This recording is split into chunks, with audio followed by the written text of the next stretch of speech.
கிறிஸ்துவுக்குள் பிரியமானவர்களே, இந்த மனமகிழ்ச்சியான காலை வேளையிலே உங்களை சந்திப்பதில் மிகவும் மகிழ்ச்சி அடைகிறேன். இன்றைய தினம் நாம் தியானிக்க இருக்கிற வசனம் 2 கொரிந்தியர் 5ஆம் அதிகாரம் 17ஆம் வசனம். ஒருவன் கிறிஸ்துவுக்குள் இருந்தால் புது சிருஷ்டியாயிருக்கிறான், பழையவைகள் ஒழிந்து போயின, எல்லாம் புதிதாயின.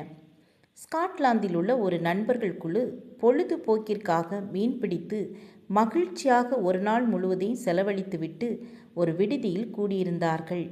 அந்த குழுவில் ஒருவர் தான் பிடித்த மீன்களை பற்றி கூறும்போது கையை ஆட்டி பேசியதில் ஒரு கண்ணாடி பூ ஜாடியை தட்டி விட்டு விட்டார்.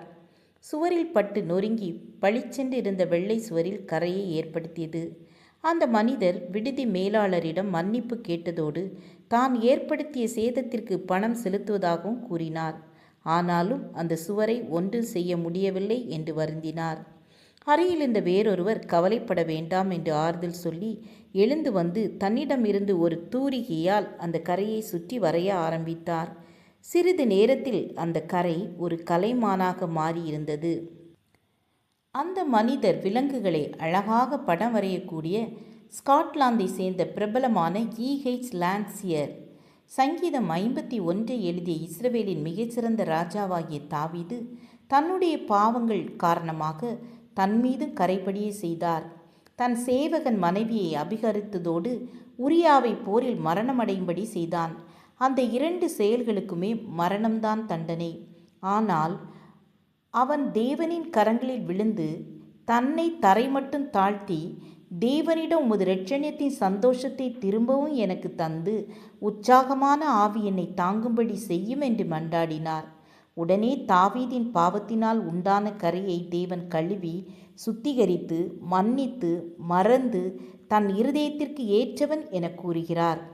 தாவீதுக்கு தந்த வாக்கு தத்தங்களை அவர் வாழ்வில் நிறைவேற்றினார்.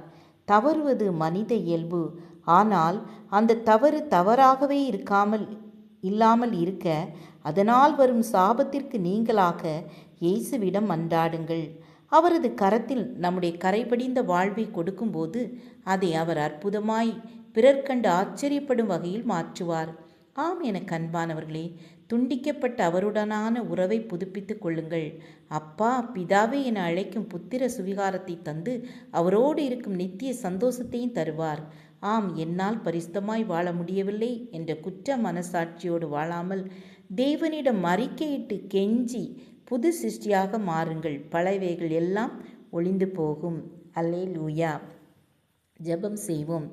எங்களை நேசிக்கிறதான அன்பின் பிதாவே, எங்கள் ஒவ்வொருவரையும் உம்முடைய கரத்தில் தாழ்த்தி ஒப்பு கொடுத்து ஜெபிக்கிறேன்.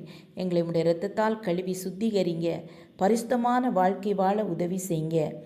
இயேசுவின் நாமத்தில் பிதாவே, ஆமீன் ஆமீன். God bless you.